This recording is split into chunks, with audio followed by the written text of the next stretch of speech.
sex for favors, secrets, cover-ups, corruption. I've heard things that'll blow your mind. Who cut the power off? Wait, what do you mean we've been cancelled? I'll have you know I was the governor of Minnesota. We're being replaced by who? Oh, look at me. I'm Jesse Ventura. My show got canceled. We all know whose government you're working for, Jesse. It's time the real truth came out. By the power of water filters, I will destroy corruption. No more sex for secrets. No more cover-ups. It's time for GamerGate.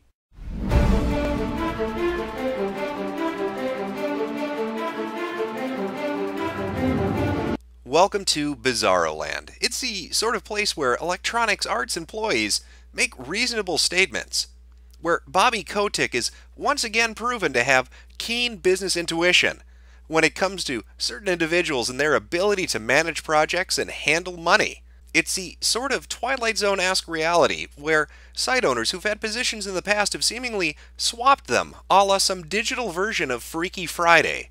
Why, even Hot Pockets has responded, saying that the janitorial staff from 4chan is doing an excellent job. In fact, they deserve a reward, and what better reward than the hot, creamy goodness of a nuked Hot Pocket burning and scalding your throat as it explodes in your stomach. It has been a wild ride. It's been a month now since the last video I put up talking about GamerGate and the issues that were popping up, and by God, a lot of shit has happened since then, and I want to try to condense it down and give you a sort of chronological retelling of some of the key events that have played out over the last 4 weeks. To do that, I'm going to have to breeze through some of these, but I'll provide plenty of links in the description, so if you want to go and check this out yourself, the links will be listed to different articles and screen caps, so you can go check it out and see what you think. So with that out of the way, let's jump back to September 1st and see what's happened over the last month. Well, the first week of September was just chock full of interesting events. In fact, news came from PAX about Zoe Quinn's panel. Literally, tens of people showed up for it. As you can see from this non-packed picture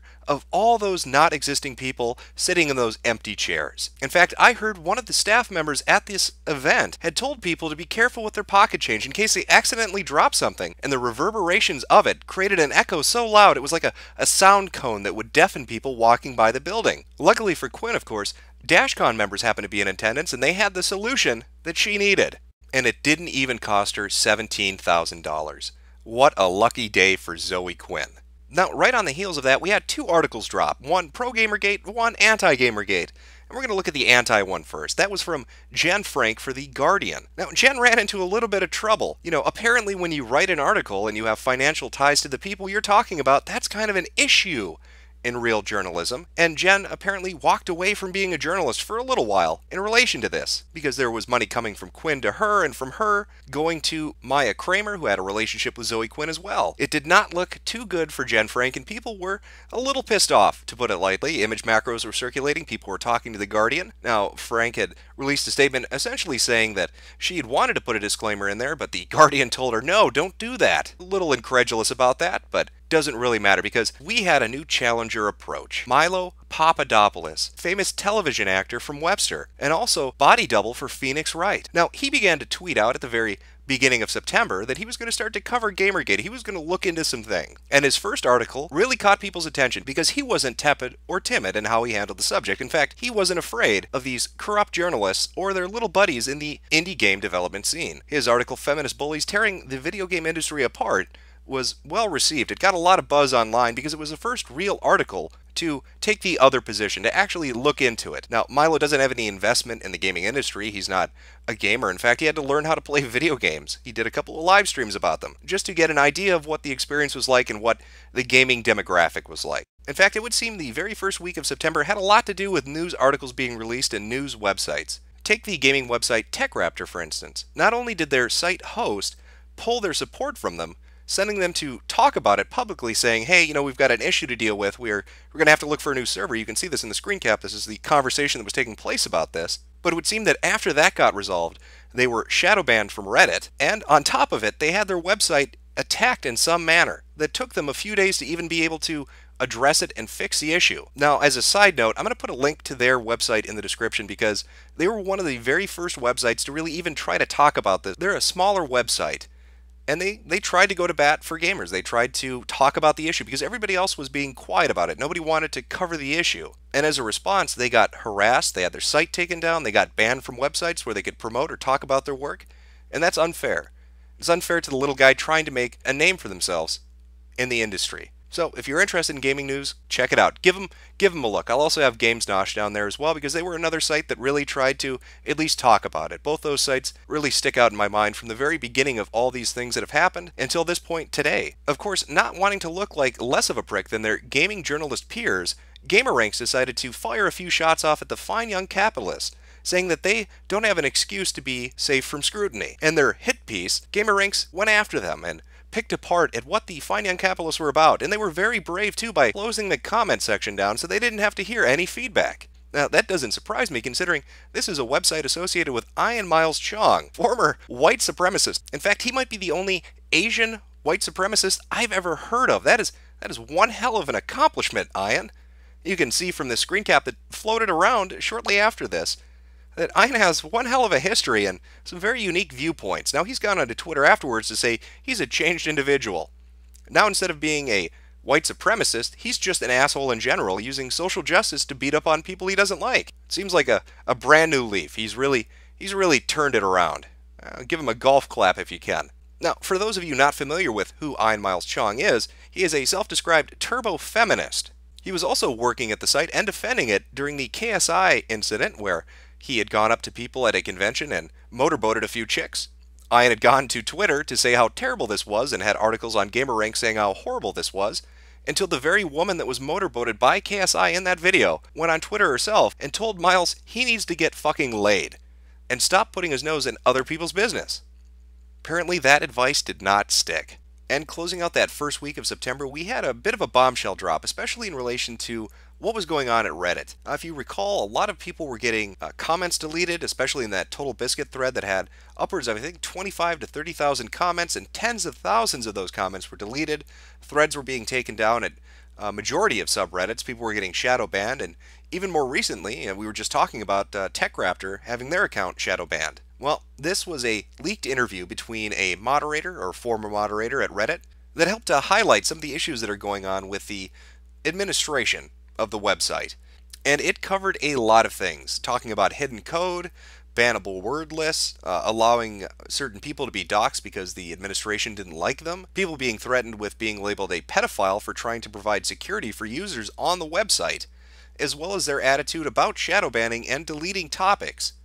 Now, that audio interview is up on SoundCloud. I'll have a link down in the description if you want to go listen to it. It's about 40 or 50 minutes long, but it really gives some insight into what the hell's going on over there. If you've been shadow banned, if you've felt some weird things are going on behind the scenes, it really helps to explain exactly why you're not crazy and probably what you're thinking is happening is actually happening. Now, not to be outdone by week 1, week 2 was right out of the gates. It started off with its own bang. That was a Lord Cat stream on Twitch TV in which he was talking to some people about an upcoming video that was going to be released. That video, Indie Feasible, was put up by Camera Lady and Short Fat Otaku. That was the channel on YouTube that it appeared on. In the video, there were quite a few allegations about IndieCade and the Independent Games Festival and talking about the relationships these people had and information that had come to light after the Polytron hack that took place about 2 or 3 weeks prior. Now, the video was taken down, and there's been some debate as to the exact reason why. There seems to be some sort of legal issue about the information that's in the video itself. I don't really know. I haven't had a chance to talk to either of the individuals that put the video up. I know they've made some statements, and I know that they were talking about re-editing it and having a lawyer vet it so it was good to go. But I do know that they are releasing a third video that's coming up in the next couple of days, and it's going to focus on Silver String Media. So hopefully they can get those re-edited videos up, and they can get that new one out. Now, if you're curious about some of the information they talked about in the first couple of videos, you can go check out this GamesNosh article. I'll have a link in the description as well that goes over some of the information they talked about. Again, it's not the video itself, but it does touch on what they were talking about. Now, up until this point, we had seen a couple of things. We'd seen Kotaku and we'd seen Polygon make some statements in regards to allegations that had come out. Kotaku released statements about Nathan Grayson and his relationship with Zoe Quinn. Stephen Totilo had gone on record saying that they were going to adjust Kotaku's guidelines in reference to Patreon and being able to donate to people in the industry on a monthly basis. Polygon as well did a article talking about their stance on Patreon, but they didn't take the same route that Kotaku did, instead deciding that, hey, there's nothing wrong with this, we don't see an issue. It's not a ethical concern. Well, we finally got a real response, the first website to really step up to the plate. Now, the Escapists had allowed conversation about this up until this point in their discussion forum, but there hadn't been an official policy or response. Many people were still upset about the Zoe Quinn story from months and months and months ago that had blamed her harassment on a website called WizardChan. Well, there was a publisher's note put up, and it addressed quite a lot of things. In that publisher's note, and it's 5 pages long, again, the link will be in the description, they go over a few things, but one of the main things, and I think the most important thing, is they apologize. They apologize for not trying to get the other side of the story. They also set out a new set of standards, what their policy is in regards to authors recusing themselves from covering certain subjects, about Patreon and financial donation, and a whole host of other things. But The Escapist was really the first one to do this. Even though Kotaku and Polygon had addressed some concerns, they didn't come forward and actually try to talk to their community about it. Also this week, we had Milo releasing another article talking to games journalists directly and telling them that he thought they were reacting poorly to the concerns of gamers and those that felt that there were issues going on in the industry. Another piece of news that came out during this time, because people were starting to talk about corruption on all levels in the journalism industry and in gaming itself, was this post that showed up on subreddit Kotaku in Action. This was posted by somebody who said he worked in the Australian gaming journalism business. Now, he had a lot of things to say, but one of the more interesting things that he had put up was that there had been a hack of forums, that 40,000 accounts had been put in danger, and that EA had not responded and the gaming press had not responded because they had relationships with each other. Well, 2 days later, Cinema Blend put up an article, and in fact, EA admits 40,000 users were hacked after a whistleblower steps forward. Let that sink in for a moment. Here you have somebody posting and saying, hey, because of the relationship between this video game company and journalists, this was a story that was not reported on. 40,000 people, their passwords, their usernames, potentially their emails, and personal identifying information were put at risk. But this story was not going to be covered because of close relationships between the gaming press and the industry they cover. And this isn't just smoke being blown up your ass. Somebody actually looked into this. And sure enough, it turns out that actually fucking happened. This is another clear-cut example of the problem when you have too close a relationship with the industry you're covering. The first of which would have been the Fine Young Capitalists not being able to get anybody to cover their story. And of course, up until this point, right now, we're in the middle of the second week of September, that's still happening. Here's Jason Schreier of Kotaku saying, hey, I'm not going to cover the Fine Young Capitalist story. It's too messy for me. And I don't think it's, interesting enough, or I don't think there's enough valid points. I don't know what exactly his deflection was. You can read it here. It's in a post that he had put up. Not that it really mattered, though, because the Fine Young Capitalists, on September 11th, hit their fundraising goal. In fact, they didn't just hit it, they surpassed it. So all the people that had donated had succeeded in helping them reach that goal and push that game development process further ahead. Now you may be wondering, with all these things that are happening, you've got Reddit mods coming forward and saying that people are trying to hush up conversation about this. You have evidence that moderators are talking to Zoe Quinn and suppressing conversation. People are coming forward from fucking Australia saying EA accounts have been put in danger, but nobody will cover it because the journalists are friends with the people at EA. You've got the Escapists coming forward and saying, hey, we fucked up, we're going to address it, and we're going to reform our policies. You have the Fine Young Capitalists hitting their fundraising goal. And yet, still, at this point, no other sites are talking about any of this. The Gamers Are Dead articles had come out, and that was really it. So you would think it would be weird that Jason Schreier would say there's not a story here. Well, you're going to find out exactly why nobody was covering any of these things. You'll find out why Jason Schreier didn't think this was of interest. Because in week 3, a fucking nuclear bomb is dropped on the heads of these shitty, corrupt game journalists that help to highlight exactly what the fuck is going on. Now, I want to preface week 3 before we get into it, because there are a couple of things. I'm trying to give you a short and dirty chronology to what's going on. But a lot of things happen, and the timeline in which they happen is kind of important. It's going to be important later on, specifically when I'm talking about 4chan and Moot, when I'm talking about XOXO Fest, when I'm talking about all these things. So I'm going to try to lay it out as it happened, but I want you to pay attention to the dates that these happen on. Now, at the start of week 3, we got introduced to the Kool-Aid drinking crazies of XOXO Fest. In fact, people started doing image edits of pictures that were coming from this particular convention. The one you're looking at right now is a pretty good descriptor of the vibe you get when you're looking at XOXO. You see a lot of the same type of person, 20 to 30-year-old, white suburbanite, educated, entrepreneurial, hipster fucks would be the best way really to describe that crowd. And then mix in a little bit of venture capitalism, and that's pretty much what you have. But a lot of the people who attended this have been related either directly or tangentially to GamerGate itself. You had people like Leigh Alexander from Gamasutra who was there. Anita Sarkeesian was there.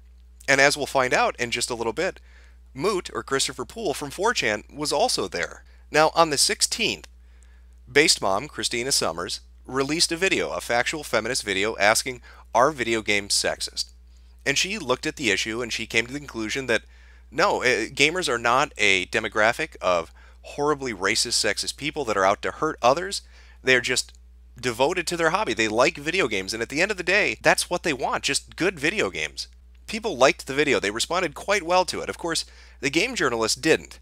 We got a lot of articles after that video came out attacking Christina Summers. They were up on Polygon and other websites, and they tried every avenue of attack. She's a conservative. She's not an actual feminist. She's suffering from internalized misogyny. Anything but addressing the points the video raised. Now, beginning around the release of this video, and up until about the 19th, so in the span of 3 days, people started to notice something happening on 4chan, specifically on the V-board and even later on Poll. They noticed mods were doing it for free much more than they usually did.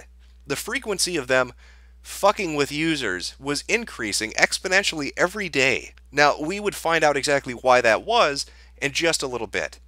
But first, that bombshell. Now, Milo had hinted that something big was coming out. He had said, you guys aren't going to fucking believe this. All those talks that you've had, all the speculation about there being some kind of coordinated attack, especially when you consider that the Gamers Are Dead articles seem to be a coordinated attack. You had 12 to 14 articles in a 24-hour period of time with the exact same spin, the exact same narrative, all yelling at gamers who were upset that video game journalism might be corrupt. And to gamers, that looked like there was something going on, like there was a secret group coordinating what was happening. Well, the bombshell hit. There was a secret group, Game Journos Pro. Now, the list had been established about 4 years previously by Kyle Orland of Ars Technica, and among the members, you will find prominent figures from nearly every video game journalism website.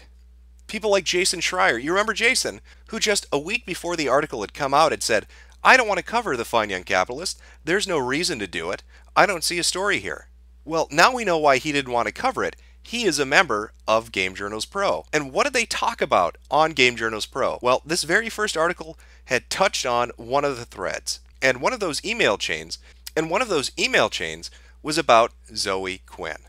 How they were going to handle the story, how they were going to handle the fallout of it. And you can notice, and I highly encourage you to go read the article that Milo put out, because he has snippets up of exactly what they said. And in fact, later on, he'll release even more information about this particular group. But you will see they keep each other in line. People like Ben Kuchera would yell at others and tell them that he was going to stop talking to him at that exact moment because he wanted to remain civil. Greg Tito of The Escapist was on this particular group, and he had said, we have a conversation going on at The Escapist. I don't necessarily agree with what's being said, but I don't see a problem with it. And he was bombarded for daring to allow open conversation. Ryan Smith had mentioned, why is it that we cover one sort of topic, but we won't cover the other? Why will people run pieces like Max Temkin, but when it comes to Zoe Quinn, which is pretty much the exact same kind of issue, we will not cover it? And he was bombarded with hate for even asking that question. People in this specific group knew Zoe Quinn. They had a personal relationship with her. One particular individual talked about having conversations about his relationship with her, and specifically mentioning the Feel Better gift that was proposed in this group itself. If you remember the developer letter that was circulating around that was signed by people in different video game companies saying that they wanted peace and, give peace a chance and everybody should love one another and hold hands, you will see the predecessor of that discussed by games journalists weeks before that letter ever materialized. They wanted to do the exact same thing but with game journalists. And the idea was shot down because it would look too suspicious. So how fucking convenient then that after that was proposed in this secret group of game journalists who were stifling conversation about Zoe Quinn and about gaming journalism corruption, how convenient is it that their proposal is put a halt to, and then all of a sudden game developers decide to do it. It's almost like they used their connections and personal relationships to get game developers to do it instead. Remember, in week 2, we had the story about somebody saying games journalists wouldn't cover a story about a forum being hacked because they were friends with people at a video game company, with the developers. So it's clear that there is an incestuous relationship going on here, that there's collusion taking place here. This was a damning article. Now, they tried to deflect and they tried to act like this wasn't a big deal. However, reading through the conversations, you can see that it's complete bullshit from their part. Now, going back to our timeline, as I said, the week started and we had all these weird pictures coming out of XOXO Fest. And then we had Summers release her factual feminist video. And then came the bombshell, as I said, Milo released the Game Journals Pro article, his first article about it. Well, during those couple of days, people had noticed the heavy moderation taking place on 4chan, and they wanted a direct answer. They tried asking mods, and mods had told them to go fuck themselves. Well, finally, Moot steps in. And of course, he comes to save the day, right? This is Moodles. This is Christopher Poole. This is Mr. Free Speech. Well, you would be dead wrong. He posts this: Gamergate discussions will no longer be allowed, and pretty much go fuck yourself. If you read that last line, I know the screen cap might be a little blurry, I apologize for it, but he essentially takes a parting jab at people interested in Gamergate and tries to tell them to fuck off and that they're no different really than Guy Fawkes mask wearing idiots. That is a level of respect he has for Gamergate, and the fact he's using Anonymous as an insult means he doesn't give a shit about them either. Now, I'm not going to go too much into depth right now. Like I said, I just want to give you a basic timeline. But be aware, at this convention Moot was at, along with people like Leigh Alexander and Anita Sarkeesian, were venture capitalists. Venture capitalists who he had previous relationships with, who funded projects he worked on. And we would also come to find out, and again this will be covered more in depth later on, that he had relationships with people working directly at Gawker. Gawker is the parent company of Kotaku. Now, it's around this exact same time that the Greg Lisby interview is starting to circulate a little bit more. Now, this was somebody who was interviewed. He wasn't specifically briefed on every aspect of Gamergate. He was just asked certain questions in regards to journalism ethics. He is somebody who taught law and journalism ethics, so he would be somebody you would want to talk to about. Now, the raw, unedited interview is up on YouTube. Again, the link will be in the description. You can go watch it yourself. But some of the key points he touches on, and what I find to be really damning when you look at the game journalist, is he's asked, what about people being financially connected to the industry they cover? Absolutely not, he says. That is an ethical problem. What about people having romantic relationships or landlord and tenant relationships with people in an industry they cover? Absolutely not. That is an ethical problem. He even goes so far as to state that though you may develop friendships or you may have a cordial relationship with people in an industry that you cover, it is an extremely tenuous line that you are walking, and that a good journalist should always be hyper-vigilant in regards to something like that. And as this Game Journos Pro article that Milo had put out shows, games journalists are anything but vigilant. They are lazy, ego-centered assholes. Now, I don't want to make this sound like I'm applying this as a blanket statement to every games journalist. Now, we've seen a lot of them step up and say, either I have problems with this, and you'll see that in the leaked emails that's up on the Breitbart article. Some people in that email chain said, hey, you know what? This is wrong. I don't want any part of it. There is a wall that should be put up between myself and a subject, and this is a breach of professional ethics. Other people would come out later and say, I didn't like it, or I wanted no part of it. People directly questioned it. So there are good games journalists, but there seems to be an atmosphere or an attitude in this particular industry where those people are suppressed and not really allowed to talk about it. I mean, my God, look how they treat each other in private. It's no wonder the majority of them don't want to say anything in public. They're going to get shit on in such a way that their careers will be over. Now, if you thought week 3 was already over with, you'd better hold on to your asses, because when you look at the entire month of September in review, from the period of the 14th to the 21st, was a massive amount of activity. From articles being posted to public stances being taken from different individuals inside and outside of the industry. Take this niche gamer article from an Xbox dev. One of the people who worked on the Xbox design team weighed in on Gamergate. Again, it's a fantastic article and it gives you an inside perspective on how they view these issues. But of course, Milo wasn't done either. After releasing that first Game Journals Pro article, he had one more to pop out. and this one has to be read to be believed. The emails that prove video games journalism must be reformed, and even looking at that title quote, "Who here hasn't slept with a PR person or game developer? Am I right?" helps to highlight one of the issues with games journalism. It is a two-faced nature of them telling their audience that they're misogynist and racist and sexist and horrible, yet behind closed doors they will make jokes about sex and jokes about unethical behavior, and there's no consequence to it whatsoever. It's fine for them to do it, but not okay for us to do it. They're going to chide us and profiteer off telling the core audience that they're flawed and that there's something wrong with them. And that little voice most people have in the back of their head telling them not to be insufferable pricks 24 hours a day seems to be missing from a lot of these people. Just take a look at the deluge of articles I had mentioned against Summers for her video. Now, one interesting thing about the social justice warrior mentality found in a lot of these gaming journalists who are at the core of the problem we're dealing with is they can dish it, but they can't take it. This quote is from the Polygon article about Summers' video. "Summers is also fond of insults. She tweeted that I am a mansplainer and invited me to address what she describes as her ideas. Others added that because I question the views of one woman, I must be a misogynist. One person compared me to Napoleon, the pig, not the emperor. I am not the first person to face the wrath of video game sexism deniers. Well, I think the person who wrote this article needs to listen and believe, you mansplaining misogynist." It is yet just another example of how they can fling shit, but they cannot handle it being flung back at them. If you read the email chains that they have between themselves, you'll see how they laud the idea of closing down and heavily regulating comments. They cannot stand when people give them criticism.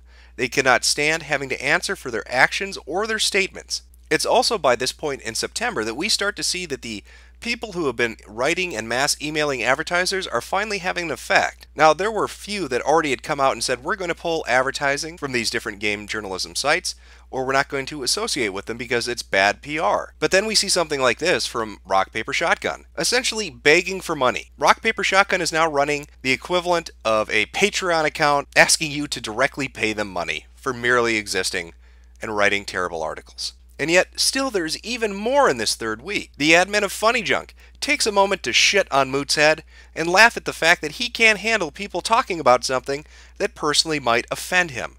In fact, the admin of Funny Junk invites people to come and mock him. And this is just a reminder that Funny Junk is one of the only places that has allowed free discussion about this, up there with The Escapist and a few other image boards and websites. But Funny Junk has had that position from the very beginning. You can talk about whatever you want, put up the content you want to, and we're not going to interfere in any way. Now, most people have probably noticed by this point that NeoGAF had refused to really allow any discussion about this. People had been banned from the forums. Conversations had been shut down repeatedly. Well, it starts to come out that maybe NeoGAF had a reason for that. This article that was put up on the Ralph Retort talks about NeoGAF and the site owner allegedly illegally selling content to Kotaku for a profit. Now, they had done this action, and then if you look back at the timeline of these events, had changed their terms of service agreement to allow them to do it. But the fact of the matter is, this article points out a timeline in which they had sold the information and then altered the terms of service to make it allowable. Well, bravo, NeoGAF. And of course, who could forget about Dina? God bless Mighty Number 9. You know, banning people that are financial backers to a project because they're talking about something unrelated to that project at different locations on the internet. And then saying, I don't like what you're saying, so I'm going to block you from the forums and from the official Comcept Twitter account. This is extra ridiculous when you take into account the fact that one of the backer rewards for donating to the project was forum access. So by banning people from the forums, you are rescinding their reward. Now, people began to ask for refunds. They wanted to do chargebacks, and they were told they couldn't. Well, that's a great job from a really good PR manager. Obviously, she got the job because she was the most qualified, not because she knew people at the company or was dating somebody who worked there. That would be insane. And if you're interested in reading more about how the Mighty Number 9 shitfest is now continuing into GamerGate, feel free to read the Ralph Retort because they have an article up about that as well. And this all, of course, brings us up to the current week, week 4, or the very end of it. And this week has been slow compared to the third week, but then again, with the amount of activity that happened from the 14th to the 21st, it's understandable, especially when you look at it all put together. A lot of things have happened. Well, what happened this last week? Quite a few things, actually. You had the Investigamer come on to the Amazing Atheist channel to do a video about GamerGate. In fact, a lot of prominent atheists have spoken about this, and it's understandable because I think at the core of it, they see a similar thing happening right now. Now, I was able to do a live stream about 2 or 3 days ago with King of Pole, and he had somebody on named Koss, and Koss had mentioned something that we had joked about all the way back around the time of PAX, and that was the idea that they were going to introduce the term Gamer Plus. Now, atheists know what that means. They dealt with it with Atheism Plus when social justice warriors come into a community and shit it up. Well, Koss actually said that he personally views the use of the term player as a more apt title. So essentially, instead of Gamer Plus, it would be player. So perhaps those rumors back during PAX about Gamers Plus being introduced weren't so far off if the other side is already looking at trying to change and find a new term. Well, it wasn't just the Amazing Atheists. You've had people like Thunderfoot make quite a few videos. In fact, he suffered because of it. He put up videos criticizing Anita Sarkeesian onto his Twitter account. And because he dared to do that, his Twitter was put on a blockbot list, and it was taken off of Twitter itself. He had his account shut down. Now you can look through his posting history. People have screen caps of the last handful of posts that he put up, and nothing about them violates the terms of service. He was bullied off for daring to speak out, for daring to have another opinion. So you have people like the Amazing Atheist and Thunderfoot stepping in and talking about this. You have people like Justicar stepping in and talking about this. And these aren't necessarily positions of people who are gamers themselves, just bystanders who recognize something that's happening to the gaming community that they already went through. You have other signs that gamers are sick of game journalism and they're sick of SJWs in their hobby. One good example of this would be the Steam curator list. If you go to take a look, who's the top curator? It's not Kotaku, it's not Polygon, it's not Rock Paper Shotgun or PC Gamer or any of them. Who is it? Total Biscuit. A top spot for a top hat. And it's interesting too that he has the #1 spot, because if you go and read those Breitbart articles about the Game Journo Pro mailing list, you will quickly see that they dislike Total Biscuit. In fact, they shit talk a lot of YouTubers. They do not like the idea of somebody else coming in and fulfilling the role that they have. Because if somebody else brings competition into the marketplace, they can't be corrupt assholes. They actually have to have standards then, so they can compete. How fucking crazy is that? Now, maybe you're wondering exactly who's on that Game Journos Pro list. I mean, after all, the previous couple of articles had talked about certain emails, but we never got a complete list. Well, Milo's got you covered because his most recent article actually lists every single one of them. So if you're curious who is working at what website and is a part of this, go check out the article because it will have their name listed and where they work. Now, some of you may be familiar with the Sarkeesian Effect documentary. That is still up on Patreon. Right now it's sitting at $6,600 a month. That is $6,600 of people's money that they're willing to put forward towards this project because they want to hear a different viewpoint. They're so sick, so absolutely tired of games journalists creating an atmosphere where people can't criticize or bring up other points of view. I mean, look what happened to Thunderfoot. He tried to use a social media service to air his opinions, and he was cut off at the fucking knees for it. So it's not a surprise that people would go and try to fund their own documentary to bring up an opposing viewpoint, because God knows where else are they going to go at this point. But every day this goes on, every single day it continues. It builds momentum, even during the slow days, even during the slow weeks. Hell, just take a look at the hashtags for Gamergate or Not Your Shield. This week, Gamergate surpassed 1 million tweets, and Not Your Shield is well over 100,000. Now, those numbers on their own are impressive, but when you consider the fact that multiple sites have refused to allow people to comment, from NeoGAF to 4chan, TV Tropes, and others, it is a remarkable thing that this has any momentum to it at all. But it shows the fact that gamers are sick of being talked down to. They are sick of corrupt people trying to act as if they don't have to have ethical standards. They are sick of people acting like the indie scene and games in general don't have issues to them. These past 4 weeks have highlighted that, and it has been one thing after another, momentum building upon momentum, bombshell after bombshell after bombshell. And when you sit back and you really take in the full picture, it is quite fucking remarkable.